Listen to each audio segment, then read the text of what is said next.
And that's how I found myself on this train. On Ratchet's trail. The rest you know. My identity is easily checked with the Berkshire Police. Thank you for your detailed account, Mademoiselle Locke. In addition to giving us crucial details of the investigation, you have made it clear that there are many who might wish to see Ratchet dead. I know you are innocent. Your forthright testimony and your movements, or lack of them, last night eliminate you from our list of suspects. I agree, without a doubt. Another detective will be great help to the investigation. Book. Although my friend certainly does not need any help. You are too kind. Thank you for believing me.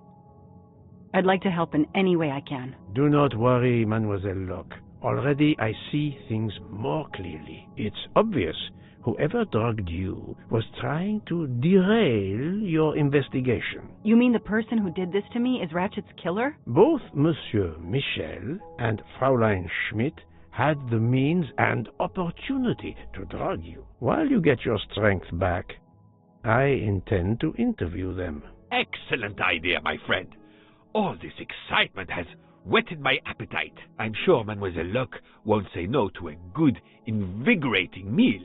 What? No. I want to hear what the conductor and Fräulein Schmidt have to say for themselves. It is my duty to ensure the well-being of the passengers. If Dr. Constantine has no objection, I will escort you to the restaurant car. On the contrary, some food will do her the greatest good. Well, I'm still a little shaky. Mr. Poirot, will you please keep me informed about what you learn? You may be certain of it.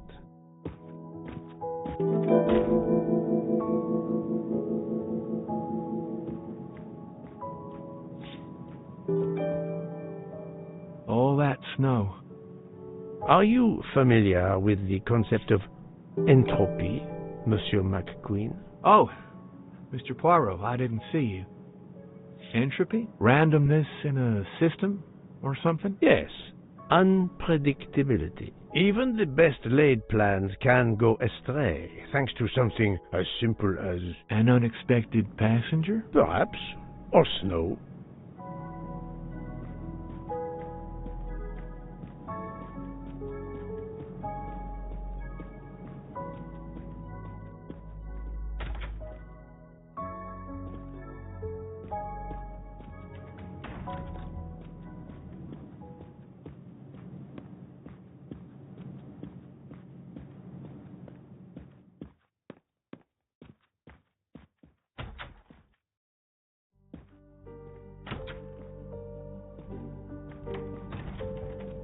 Good evening, Fräulein Schmidt. May I disturb you for a moment? You asked so politely, mein Herr, but I do not think I have a choice.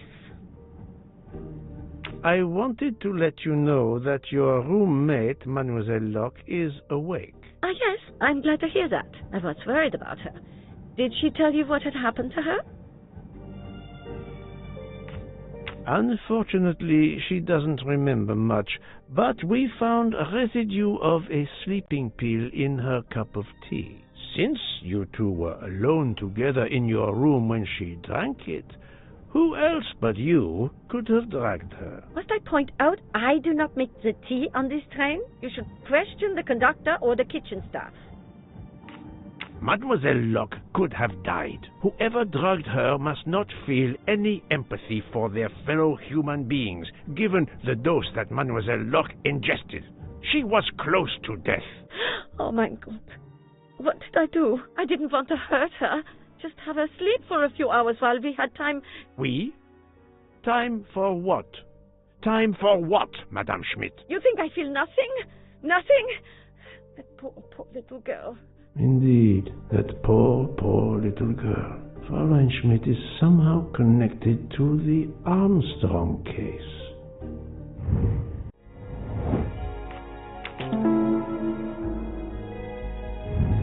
Et voilà. Fraulein Schmidt, I have a certain reputation for sniffing out... I am not a murderer. Forgive me, but I was going to say brilliant chefs. You were the Armstrong family's cook, were you not? But... yes. I was the cook of that lovely, lovely family. I'm sorry, but I must ask you to give me some time to collect myself. It wasn't supposed to be like this. My darling, my poor darling child. I will give you that time, Fräulein. You have given me much more in exchange. I must check in with my other suspects to make certain I have all the pieces of the puzzle in my possession.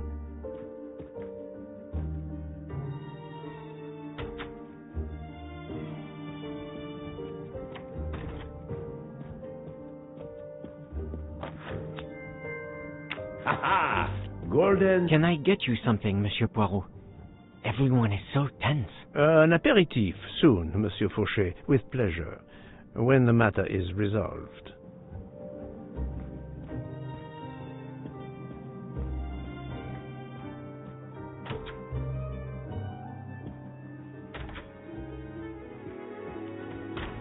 You're right, Mr. Book. This dessert is delicious. I'm glad we didn't wait for dinner. I promise the entrée will be superb as well.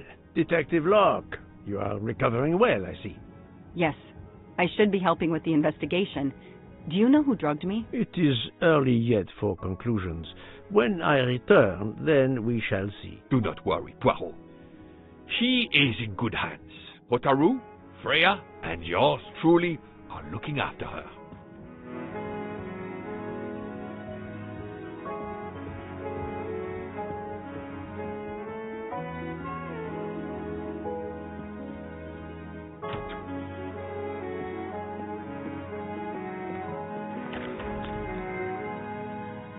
Another golden moustache to treasure.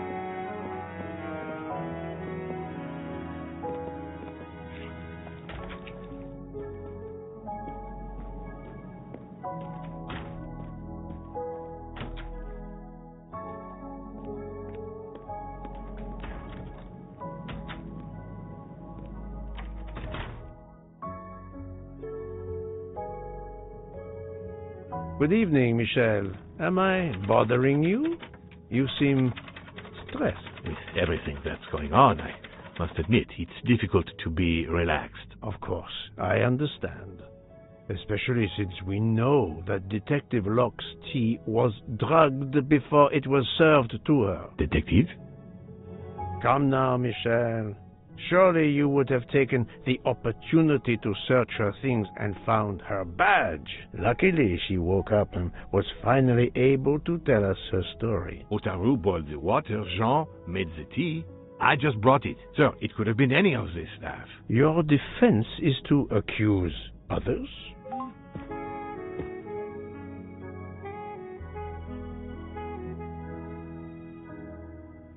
You have a network connection? No, unfortunately.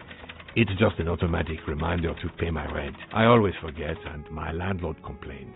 Pierre Michel had to be involved in the murder. The drugged tea, his post at the end of the hall, and now I know why I know more than one of those people on the screen.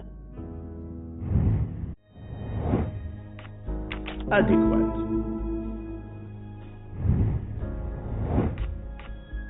Right. Well done.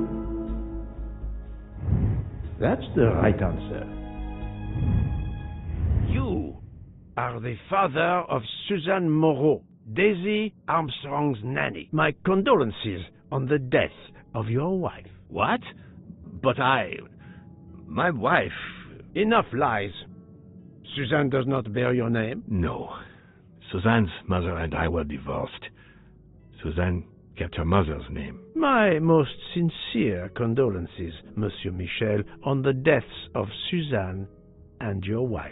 This job, I loved them, but I was never there for them. Then, a year after the divorce, Solange became ill. Suzanne took her to this special hospital in the U.S., got that job as Daisy's nanny.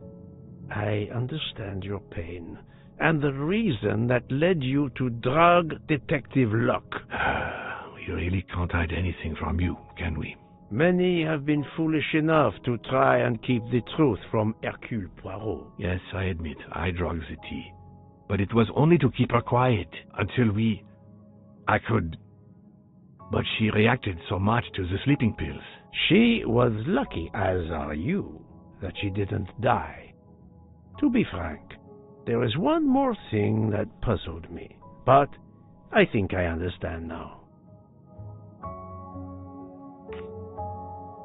Monsieur Hardman was Suzanne's fiancé. Huh. I have the impression my whole life to you is an open book. Yes, Cyrus was my daughter's fiancé. I almost consider Cyrus as my own son. Of course, much more is clear now. I have been patient long enough. It is time to go and see what all the commotion is next door.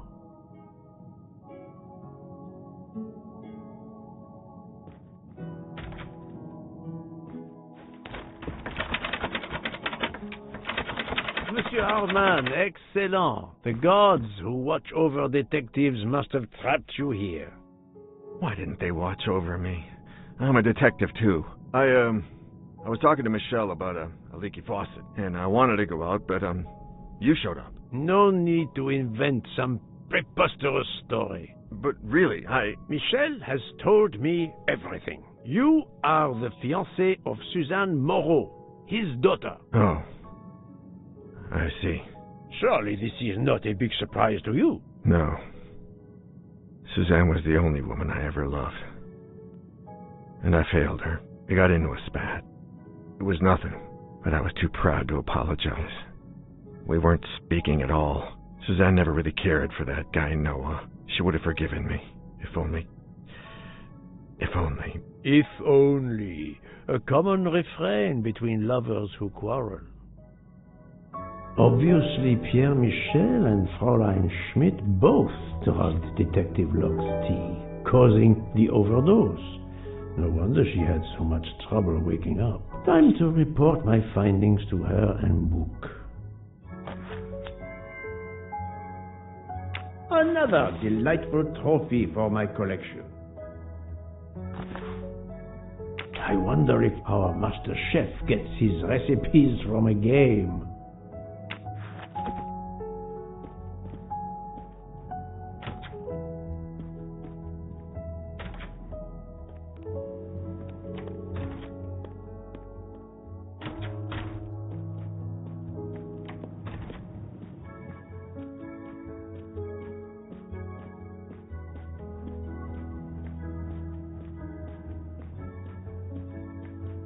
So, my friend, tell me, you have something new? Mademoiselle Locke, I know who drugged you. Fräulein Schmidt and our conductor, Pierre Michel, both admitted putting sleeping pills into your tea. This explains your overdose. They are relieved you are recovering. Michel drugged a passenger? On behalf of the company, I offer my apologies to you, Mademoiselle Locke. Michel will answer for this outrage. Both of them? I was pretty sure about Fräulein Schmidt, but I admit that I did not suspect the conductor. I have uncovered multiple connections with the Armstrong case. Pierre Michel is the father of Suzanne Moreau, little Daisy's nanny, and Monsieur Hardman was Suzanne's fiancé. As for Hildegard Schmidt, she was the cook of the Armstrong family. What a coincidence, don't you think? But it's incredible! What are the odds that so many people linked to that tragic affair ended up on the same train? About the same as you winning the lottery, my friend. I wasn't the officer who interviewed Fräulein Schmidt back then, so she couldn't recognize me here on the train. How could they know who I was? There were other passengers who might have. Or she may have seen you when you visited the Armstrong home. It is now clear to me that some of the clues to this elaborate plot were staged for my benefit.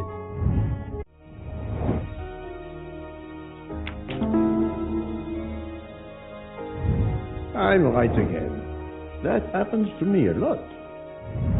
Some clues and information collected so far could lead to a hypothesis. The murderer boarded the train in Vinkovsky, killed Ratchet, and then left the train immediately. How did you come to that possibility? Monsieur Hardman told me about a short man with a high-pitched voice who threatened Ratchet. Imagine for a moment that this man, wearing a wagon-lit conductor's jacket, killed him while Michel was on the platform at Vinkovsky. This murderer then hid the conductor's jacket in Detective Locke's room, then fled before the train left. Why choose Detective Locke's room? Why, indeed.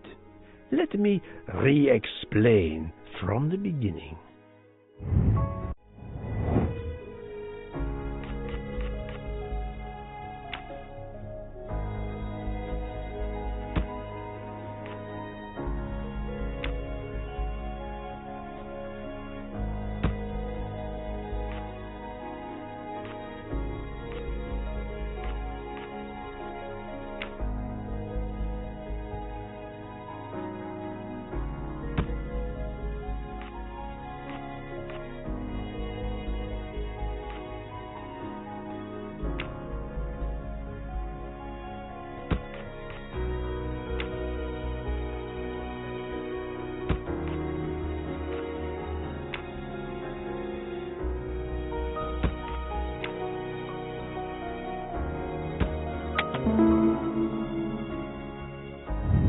My little gray cells did not let me down.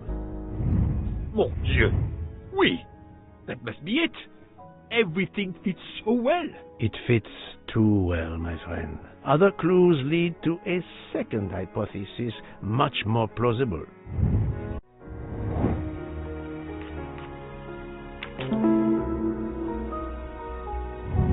Et voilà. So, we have multiple murderers, all related to the Armstrong case. The murderer from Vinkovsky was a fabrication to turn suspicion away from those on the train. They expected the investigation to be led by some small-town official who could easily be misled. Mr. Poirot? Detective Locke, forgive me. You are an obvious exception. You tracked Ratchet with the tenacity of a bloodhound. Unfortunately for the killers, they not only had you to deal with, but now they had, and I say this with all modesty, the world's greatest detective, Hercule Poirot, dropped into the midst of their meticulous planning. Multiple murderers? Multiple detectives? Poirot, please take pity on me. Who is linked to this case, and who is not? My poor friend, I have gone speeding out of the station without you. I will continue.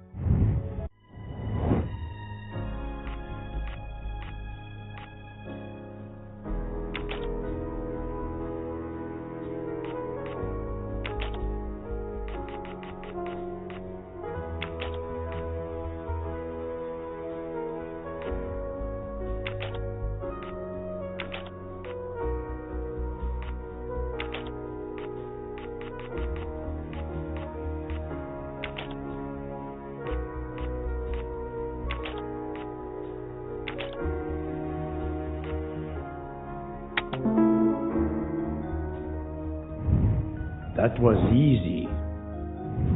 Fräulein Schmidt, Pierre Michel, Monsieur Hardman, and Monsieur McQueen are all linked to the Armstrong case. I also know that Sonia Armstrong's sister and godmother, Countess Andreni and Princess Dragomirov, are on this train. And finally, Detective Locke discovered that Mr. Foscarelli was the Armstrong chauffeur.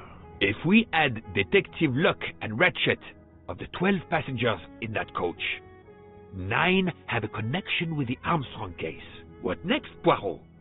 Or should I say, who next? It is time to summon everyone. Everyone? Even Dr. Constantine? The train crew other than Michel? Dr. Constantine, yes. I will need him. But we don't want the others as witnesses. I will see that their duties keep them occupied elsewhere. Excellent. I have always thought this moment in a case is much like Rodin unveiling the thinker before a captivated audience. A work of art. Have you not felt that way, Detective? No, Mr. Poirot. I'm happy just to slap the cuffs on him. Well, there is some artistry in that as well, I suppose. Where would you like the unveiling, Poirot? The lounge? Perfect. Then I will gather all the passengers in the lounge.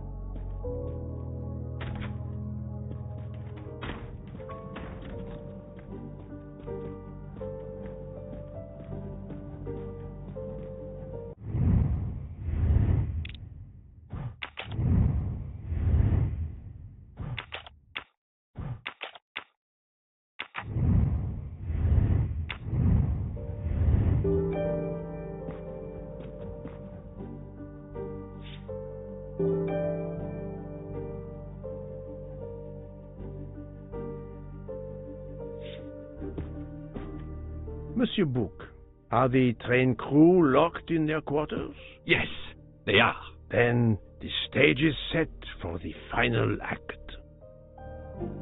Ladies and gentlemen, I have gathered you together to hear my reconstruction of the murder of Samuel Edward Ratchet, also known as Cassetti. There is not one, but two possible solutions of the crime. I shall put them both before you, and I shall ask Monsieur Bouc and Dr. Constantine here to judge which solution is the correct one. 2 solutions? Mr. Poirot, I am hardly qualified. Nevertheless, your assistance is required. Now, you all know the facts of the case.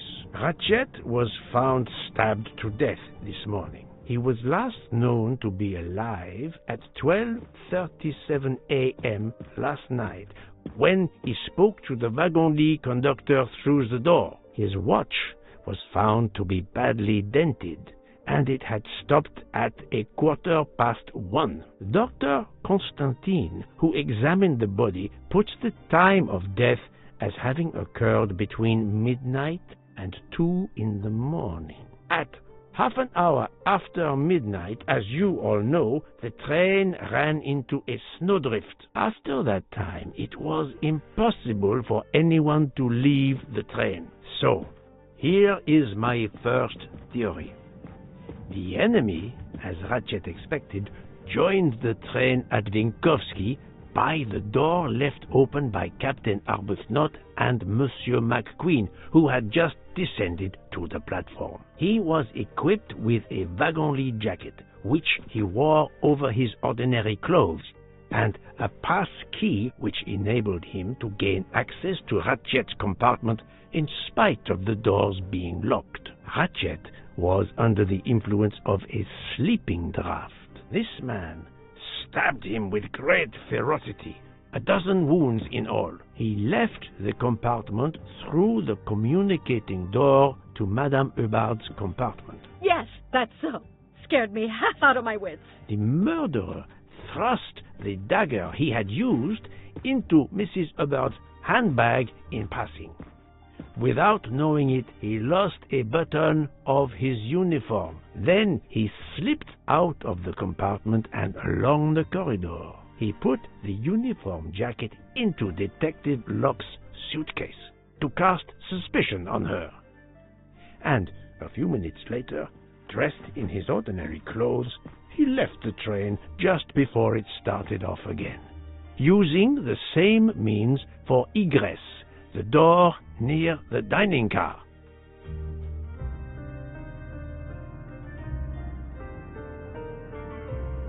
That is the first hypothesis. But there's a second. For that, we must examine the motive for the crime. Why was Ratchet killed? The motive is clear. Revenge, of course. Nothing was stolen. And we know that Ratchet had made many enemies. This was a premeditated crime, meticulously planned. Since the kidnapping and death of little Daisy Armstrong, which traumatized many people close to the family. Even when the police concluded that it was Suzanne Moreau, questions remained. Detective Locke continued her investigation, as did others. They became convinced the truth lay elsewhere. We now know who the real murderer of Daisy is. It is clear now that Daisy's killer was Ratchet, also known as Cassetti and Michael Clark and how many other names. But of course, many of you have known this for a long time. It is obvious that the 12 stab wounds are not a random number. Dr. Constantine's analysis revealed that some stab wounds appeared to have been caused by a right-handed attacker. Others indicated the knife wielder was left-handed. Some wounds were deep, more than one fatal, yet others were not much more than mere scratches. What can explain these discrepancies? This leads us to an obvious conclusion. They are symbolic. 12 stabs. 12! The same number as a trial jury in the United States. But not just a jury of 12 members condemning him to death, but 12 executioners as well. This self-appointed jury had meticulously planned for everything except Snow. Snow. The avalanche that stopped us, as well as the presence of not one but 2 detectives on the train. They had to improvise, to hastily add clues and false leads. This woman in a red kimono does not exist. I don't know which of the passengers it was. It does not really matter. It was just a performance, a charade to introduce another possible culprit to muddy the waters. The time on Ratchet's broken watch was deliberately set to conceal the true time of the crime. The vial of vaping liquid incriminated Captain Arbuthnot. However, he had a solid alibi confirmed by Monsieur McQueen. Impossible then to suspect him. The conductor's jacket found in Detective Locke's suitcase was put there only to cast suspicion upon her. All these false leads were intended for me. But I am Poirot. I understood the truth. We have a train full of suspects. It's time to identify who the real culprits are. Let's start with Detective Locke.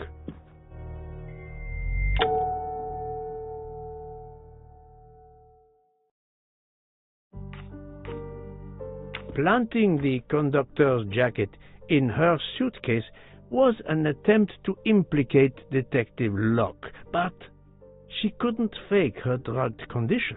Dr. Constantine can testify that the drugged tea incapacitated her for hours, and she had 2 relapses. Let us move on to Monsieur McQueen. When I told him about Cassetti, he looked very surprised that I managed to make the connection between him and the Armstrong case. He told me, "But I thought we had..." I think he meant,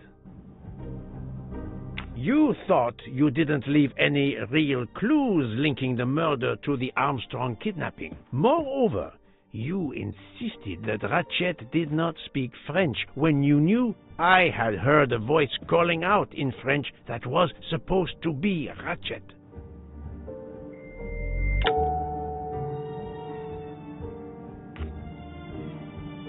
You took some pleasure in leaving me false clues, I think. It was quite annoying. But you told me yourself that your father was the district attorney who handled the Armstrong case. The case haunted my father. At first, he believed Suzanne Moreau had helped her boyfriend, Noah, to kidnap Daisy, even though there were questions that went unanswered, and a young policewoman refused to let it go, continuing to find discrepancies, but never enough to reopen the official investigation. That policewoman sits there. Her name is Joanna Locke. Then tell him. Tell him how in the end my father believed you, how he resigned a job that he loved, racked with guilt that he may have let that monster go free. He died young, broken, his faith in justice broken. That's what Ratchet did to him. Thank you for your honesty, Monsieur McQueen. Your father is one more victim of the man who called himself Ratchet. Now, I will turn to Ratchet's valet, Monsieur Masterman.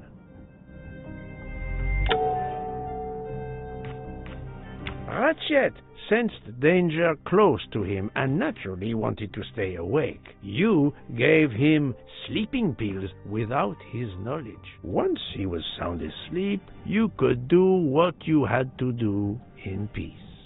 Sir, I'll tell you the truth.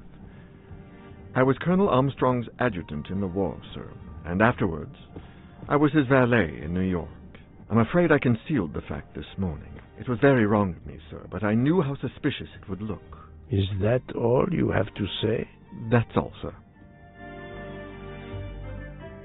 Now, to leave no suspicious stone unturned, let us move on to Monsieur Book. What? Me? A suspicious stone?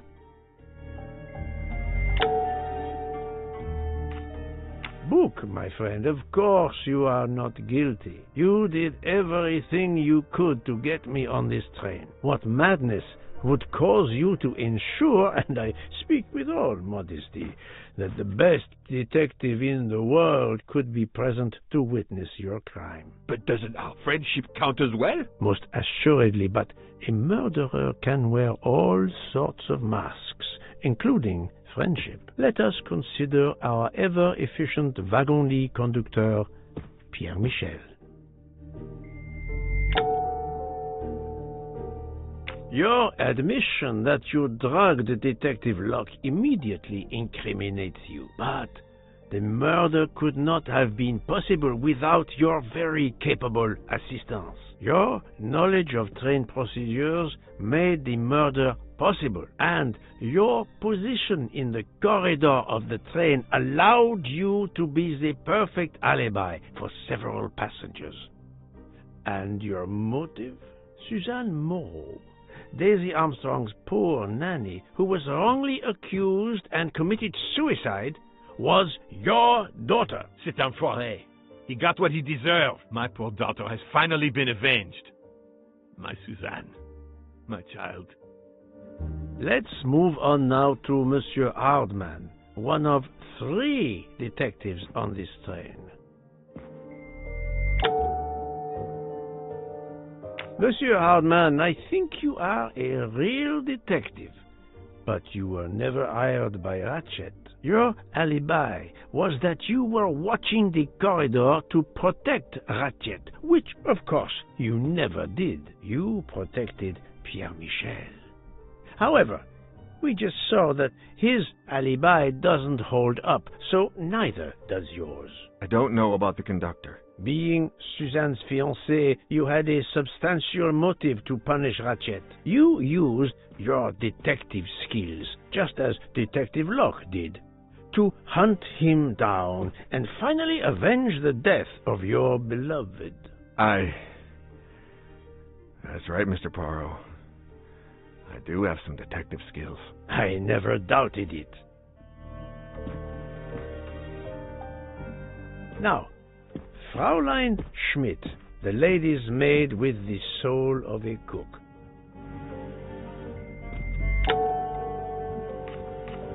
Fraulein Schmidt, you told me of your remorse for drugging Detective Locke. I believe you are sincere. However, as the cook of the Armstrong family, you experienced the drama from within. The death of Daisy, then Sonia Armstrong, who died in childbirth, and finally, Suzanne and John Armstrong. So much misfortune in that poor family. The death of this criminal is only justice. Let us move on to Countess Andreny. I was impressed by the earnestness of her husband when he swore to me solemnly on his honor that his wife never left her compartment that night. Should I believe it?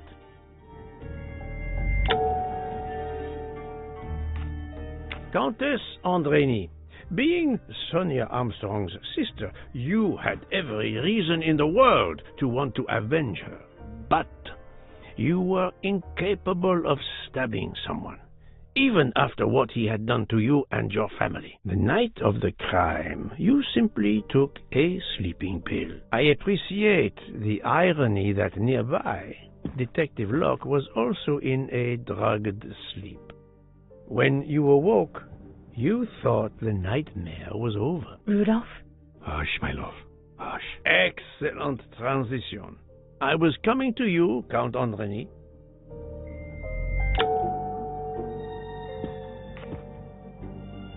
"12 people, a jury.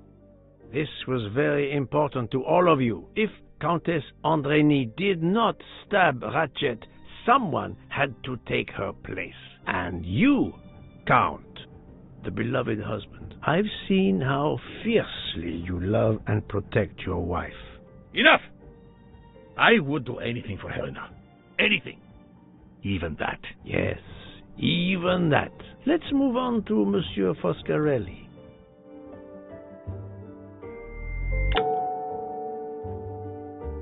Detective Locke found out that you were the Armstrong chauffeur, and that you planned to travel on the same train at the same time as Ratchet. That is what made her decide to obtain a ticket as well. Unfortunately, she could not prevent the murder.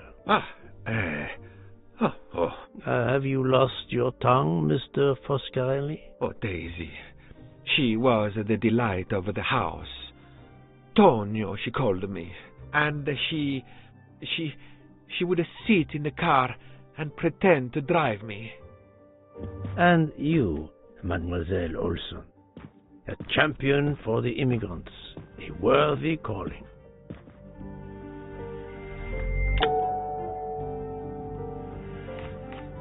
Mademoiselle Olson, you supported Madame Hubbard's story about her connecting door latch, a story that I later demonstrated to be impossible. So, you deliberately lied to me, and you also lied about Mademoiselle Debenham's whereabouts. Enough! I can't take this anymore. I know what you want from me, Mr. Poirot. Very well. Here it is.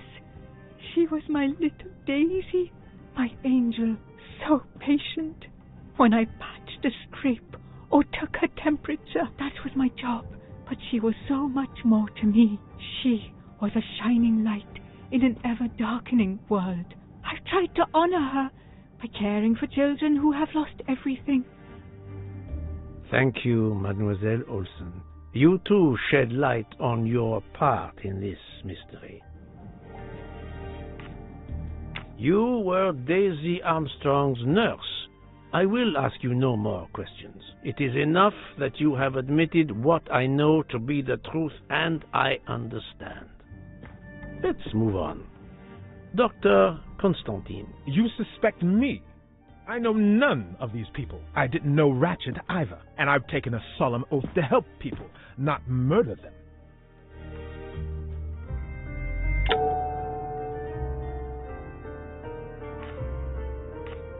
You are one of the few people in this room not to have any connection with the Armstrong case. Moreover, your alibi is confirmed by Monsieur Bouc, whom I would trust with my life.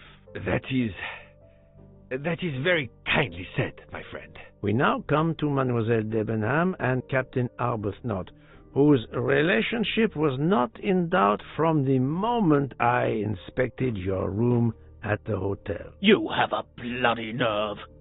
Indeed, I do. We're getting married. Congratulations. But I would rather talk about your relationship to John Armstrong.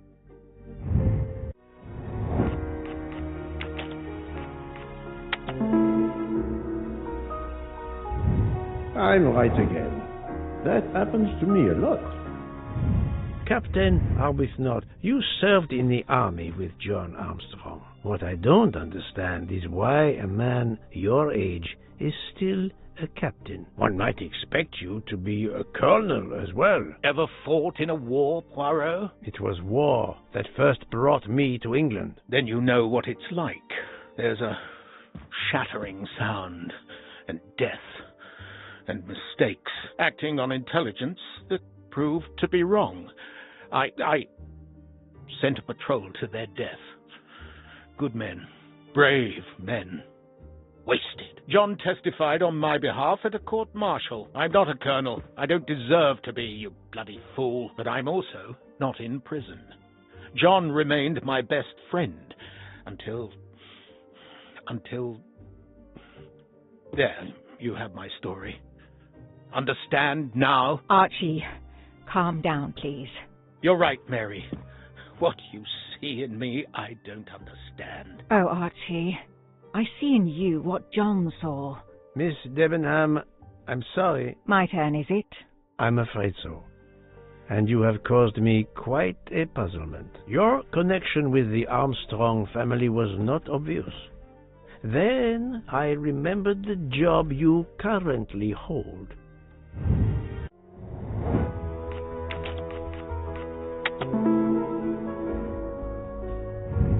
Et voilà. You were the teacher of Helena Andrény, whose maiden name was Helena Goldenberg before she married Count Andrény. Yes, absolutely. Why lie to you? She was an excellent student. Captain Arbuthnot.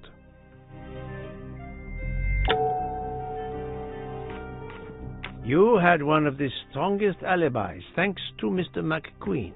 But his testimony melted like a snowflake. There went your alibi. Poof!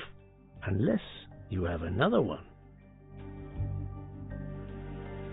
As for you, Mademoiselle Debenham, Mademoiselle Olsen was the only one who could confirm your alibi. I think you know where you stand. Very good, Mr. Poirot. Are you satisfied? I will be, soon. Now I must turn to Sonia Armstrong's godmother, Princess Dragomirov.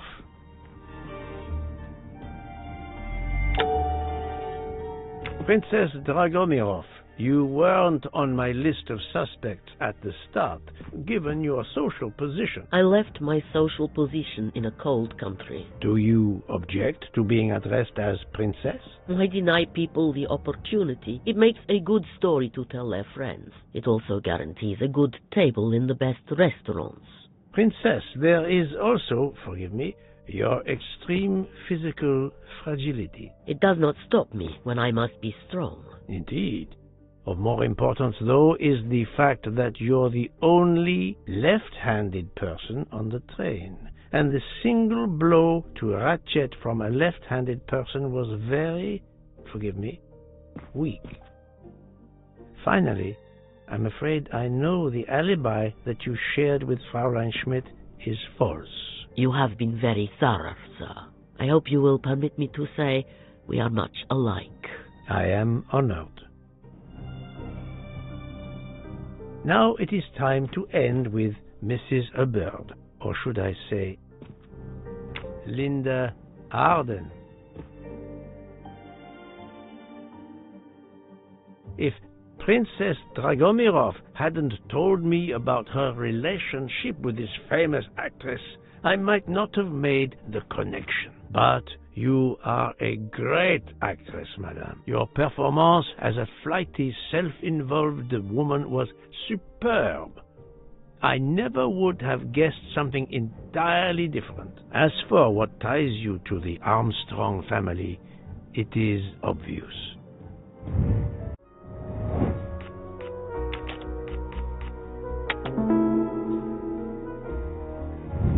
That's the right answer.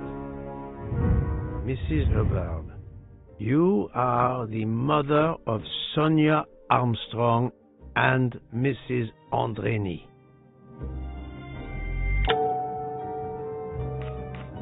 Madame Hubbard, you really are a remarkable actress. You put so much effort into your character and into staging the murder. I saw it as a perfect mosaic, each person playing his or her allotted part, so carefully arranged that if suspicion should fall on any one person, the evidence of one or more of the others would clear the accused person and confuse the issue. Everything was meticulously planned. But you hadn't expected that Detective Locke and I would be on this train, and the avalanche would block it on the night of the murder. You had to improvise. But again, improvisation would be another of your skills as an actress. So you came up with the story that the latch on the door that communicated with Ratchet's compartment was hidden by the handbag. I always fancied myself in comedy parts. That slip about the sponge bag was silly. Shows you should always rehearse properly. You know all about it, Mr. Poirot. You're a very wonderful man, but even you can't quite imagine what it was like. That awful day, I was just crazy with grief. So were the servants. We decided then and there that the sentence of death that Ratchet had escaped had got to be carried out. There were 12 of us, or rather 11. Suzanne's father was over in France, of course. First we thought we'd draw lots as to who should do it, but in the end we decided on this way. It was the driver, Antonio, who suggested it. Mary worked out all the details later with Hector McQueen. It took a long time to perfect our plan. We first had to track Ratchet down. Hardman managed that in the end. Then we had to try and get Edward and Hector into his employment. Well, we managed that. Then we had a consultation with Suzanne's father. Captain Arbuthnot was very keen on having 12 of us. He seemed to think it made it more orderly. He didn't like the stabbing idea much, but he agreed that it did solve most of our difficulties. Well, Suzanne's father was willing. Suzanne had been his only child. We knew from Hector that Ratchet would be coming back from the east, sooner or later, by the Orient Express. With Pierre Michel actually working on that train, the chance was too good to be missed. My daughter's husband had to know, of course, and he insisted on coming on the train with her. Hector wrangled it so that Ratchet selected the right day for traveling when Michel would be on duty. And then, at the last minute, you came. For the rest of the story, you worked out everything, Mr. Poirot. You were right about all of us. What are you going to do about it? If it must all come out, can't you lay the blame upon me, and me only? I would have stabbed that man 12 times willingly. It wasn't only that he was responsible for my daughter's death, and her child's, and that of the other child, who might have been alive and happy now. It was more than that. There had been other children kidnapped before Daisy, and there might be others in the future. Society had condemned him. We were only carrying out the sentence, but it's unnecessary to bring all these others into it, all these good, faithful souls. You are a director of the company, Monsieur Bouc. What do you say?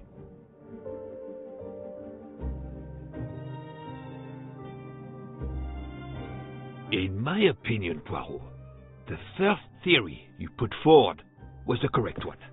Decidedly so. I suggest that is the solution we offer to the police. You agree, Doctor? Certainly, I agree. As regards the medical evidence, I think that I made one or two fantastic suggestions. Then, having placed my solution before you, I have the honor to retire from the case.